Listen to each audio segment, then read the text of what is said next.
Yes, my story with computer science and technology started when I was 9.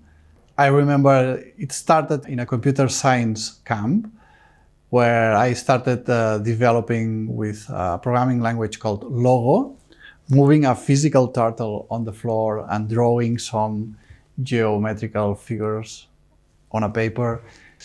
All that stuff for a child that comes from a small village was an impact. And I started loving technology since that day. For example, when I was 14, I get the certification for using Unix System 5 systems, really strange skills for a teenager. And 2 years later, I was connecting ham radio stations to Linux computers for connecting to internet, thanks to tens of meters of antennas, when nobody knows about Wi-Fi. 34 years later, I still completely passionate about technology. Of course, I'm not going to change my passion, my vocation, which is technology by itself. But life taught me that technology by itself is unuseful.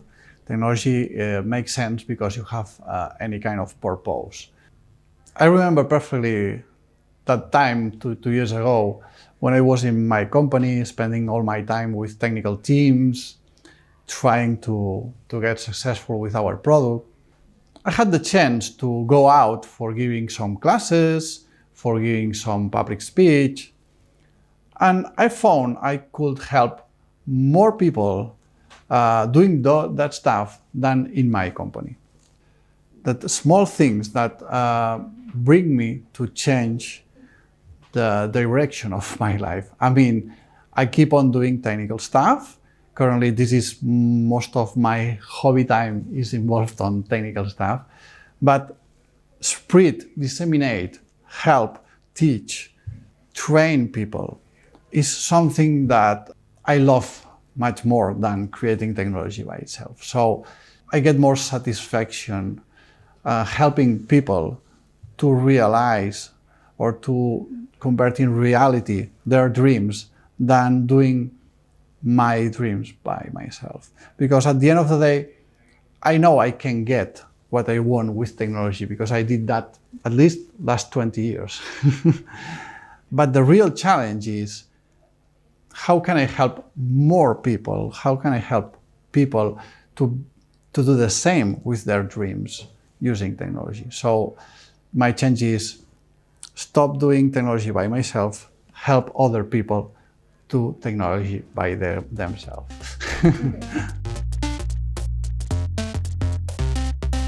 At the end of the day, it's about giving life to things. We assume that we have a lot of things around, but in some way those things are passive. They don't do anything by themselves. Maybe you have seen a movie called Toy Story, no? Where the toys get life when nobody were there. It's something like that.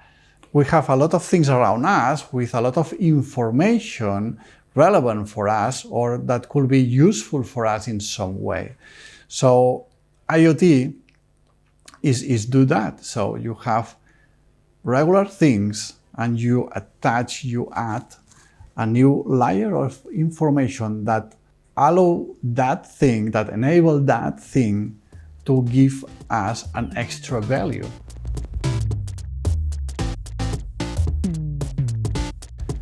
I spend a lot of my free time creating automations at home.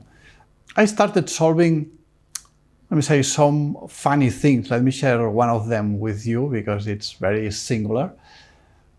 For example, I live in a village, so I'm in a countryside. And there we have a lot of, let me say, cats. Cats that live in the street, but cats used to pee in my windows and in my doors. And when you woke up, of course, it smells really bad.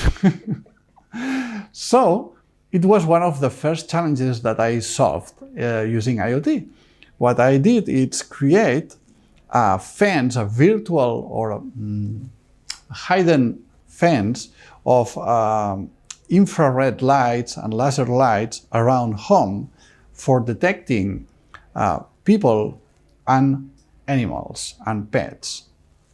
It's very easy because I have two levels of detectors, and of course when both levels are activated it means it's a human being, and if it's only activated below one, the floor one, no?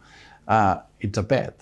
And then I installed sprinkles around home, and when a pet is detected, sprinkles are activated.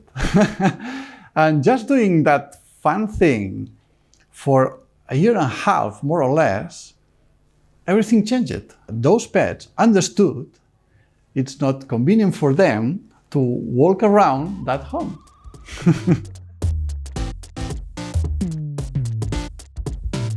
In the promotional video of this master, we put some robots in that video, no? And they love that video. Maybe they have seen that 20 times. Papa, we want to see the video again. We want to see the robots again. And they always explain, our father controls robots. Okay, this is not completely true. I'm not a robots programmer. But yes, at the end of the day, IoT help us to interconnect robots with other stuff. And they love that stuff of the robots and all that fantasy story. By the way, like any father, what I want is that help my children to become whatever they want. No? What for sure I know, if they want to be involved in IT or IoT world, I know two things. One of them is I can help them in some way. And the second one is for sure they are going to have a job always.